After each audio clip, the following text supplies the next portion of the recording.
Today for week 13, we are going to continue talking about some statistics, which of course then comes with lots of new vocabulary and some things. Let's first talk about mean, median, and mode.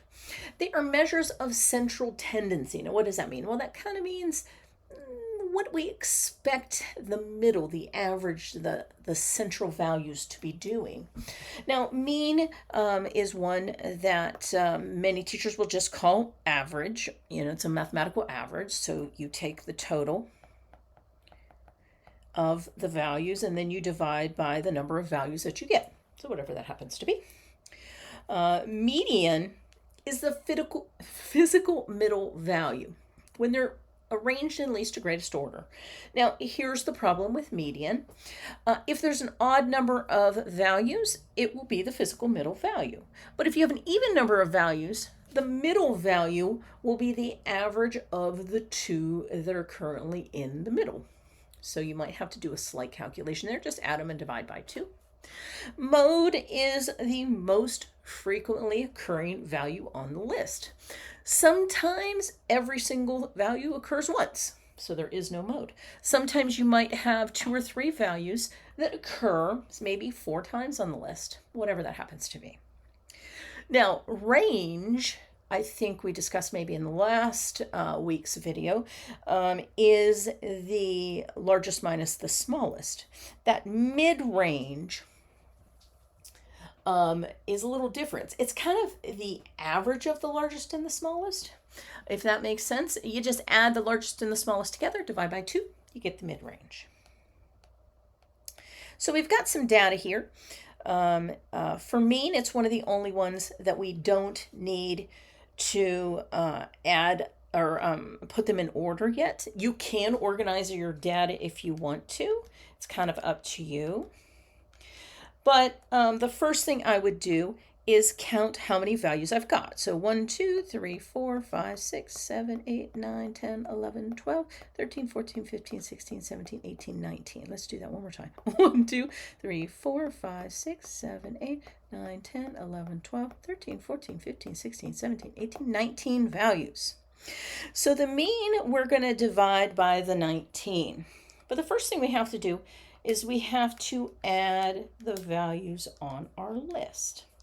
So I'm just throwing those into a calculator right now, so give me a second. We will add them up.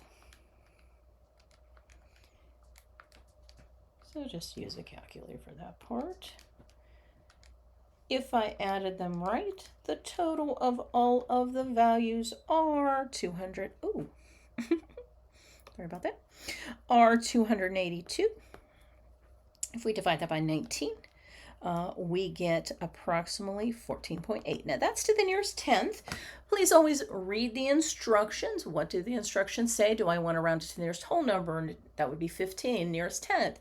0.8, nearest hundredth. It would be 14.84. You know, so always just, take a look at what the question is asking you. Now, the ones that require that we order the data, and I'm pretty sure that's the same values. No, not really. But anyway, the ones that require that we organize our data first are the median, the mode, and the mid-range. So let's go ahead and I'm just going to rewrite that list. First, what I like to do is I like to count how many things I got. So I have 1, 2, 3, 4, 6, 7, 8, 9, 10, 11, 12, 13, 14, 15, 16, 17, 18, 19 again. I don't think it's the same list, but anyway. Oh, it is the same list. Oh, they've been kind to me. Okay, so you'll notice that it is in least to greatest order, which makes things nice. If there are 19 things, if you take on a calculator and do 19 divided by 2, that's 9.5. So if there are 19 things, 1, 2, 3, 4, 5, 6, 7, 8, 9, the 10th value, and you can count, there will be 9 things before it. 1, 2, 3, 4, 5, 6, 7, 8, 9. And there should be 9 things after it. 1, 2, 3, 4, 5, 6, 7, 8, 9. There are. So our median is that, because we had an odd number of values, is that 15. So we're good to go with that. Now let's look at mode. Okay, so mode is our most occurring values. So these all occur once, twice. 15 occurs 4 times. And if I look, that is our most occurring value, 15. Okay. Now, mid-range, we're going to take the lowest value plus the highest value and divide by 2. So think of it as the average of the highest and the lowest. That would be 23 divided by 2, which is 11.5. Again, always check what is the context and what do they say about rounding. 11.5 is exactly the exact value, but do they want you to round? Do they say use the exact value? If they don't mention it, don't round, and so on. Now, sometimes they'll talk about which value has a sensitivity to extreme values, sometimes called outliers. Well, that would be the mean.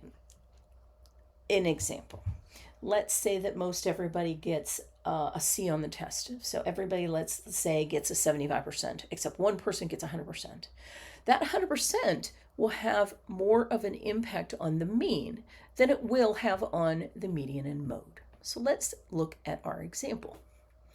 This is a list of data in order. 1, 2, 3, 4, 5, 6, 7, 8 values.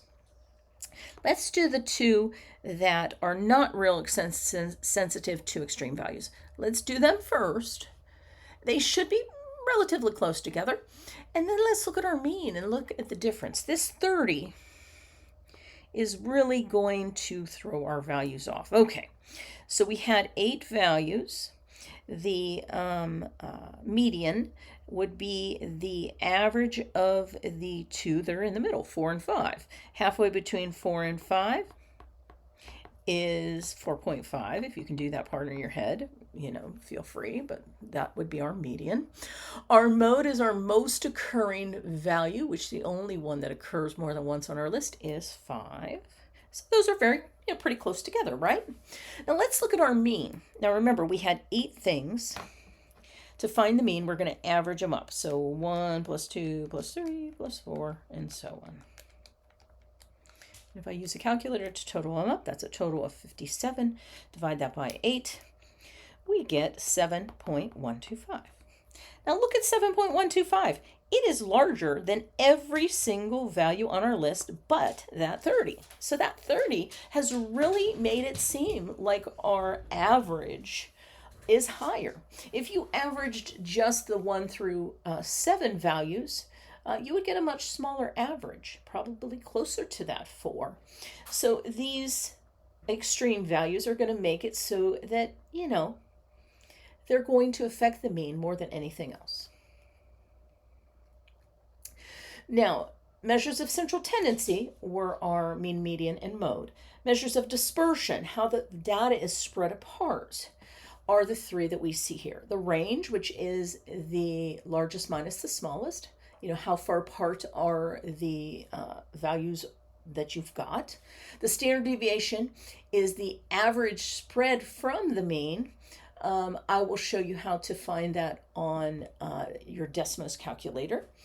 And then your standard deviation is just your range. The way how you can approximate the standard deviation is just take your range and divide by 4. Now, that doesn't work for everything, but since Desmos can do a standard deviation, you can use Desmos, okay? So we've got these values, okay? And it says what is the range and the approximate standard deviation. Okay, so even though they're not in order, it might be a good idea to organize your data. Our lowest value is 1. Our highest value is 22. So it is our lowest, or our highest minus our lowest, which is 21. So there's a spread. Remember, it's a type of spread. It's a spread of 21 points from the lowest to the highest. Now, the approximate standard deviation, you can just take that and divide by 4, which is 5.25, okay? And then do we do a real standard deviation? Yeah. So give me 1 second here. Let me write down the values. So you don't have to put them in order. Maybe there's a way that they can do that. I don't know. Okay. So let's go ahead and open up our Desmos calculator. Okay. STDEV. And then we're going to list all of our numbers with commas between them. Okay. So I'm going to list all of these. Now remember, when you go to take your test, you can open up, you should open up Desmos, and you should open up that in a new tab. You should also open up your conversion chart in a new tab. So always remember to do that. Okay, so we got our list. See our number right there on the side? It says answers are shown up on the side, equals 4.810. Now, when you go to do that, the calculation is very odd to do it yourself manually. So you have the Desmos calculator there. Feel free, please, just do it using your Desmos calculator, okay? Let me go back. And let's put, so remember that approximate standard deviation we did was about 5.25. The real standard deviation, again, using a tool, you want to use Desmos, practice doing it, is approximately 4.810. Again, always check, how did they ask you to round when you do that calculation? I believe, in Desmos, let me go back for a minute. Let's see right here. I think that there is a way. Let's see.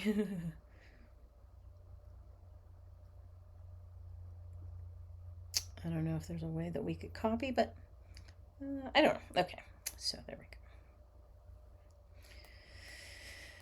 go. Data sets can have the same mean, but different standard deviations. Now let's think about why. Let's say that 2 classes take a test. The class average of class A is 75. The class average of class B is also 75. But class A, everybody got almost exactly 75, maybe a little bit below, a little bit above, but right around that 75 mark, so maybe 72 to 78. Okay, so they were a small standard deviation, not a lot of spread. But maybe just the way everything worked out, somebody got a 50 on the test, somebody got 100 on the test, very spread apart, but the average was 75. So that can happen. Sometimes data sets can have different means, but the same type of dispersion. So like if we have, I'm making stuff up here, but let's say that we have that averages to 75. Okay, so average is 75, not a big dispersion. But if you had something, I gotta make sure that I'm doing this right. Let's say I make that a 50, let's see. The average of these ones, this has a mean of 75. This has a mean of 15. But if you calculated the standard deviation from both lists as the spread, it would be the same type of spread. So that is the lecture for today. I am going to continue shortly with an exam review. So if you want to stick around for that, feel free to do that. Thanks for watching.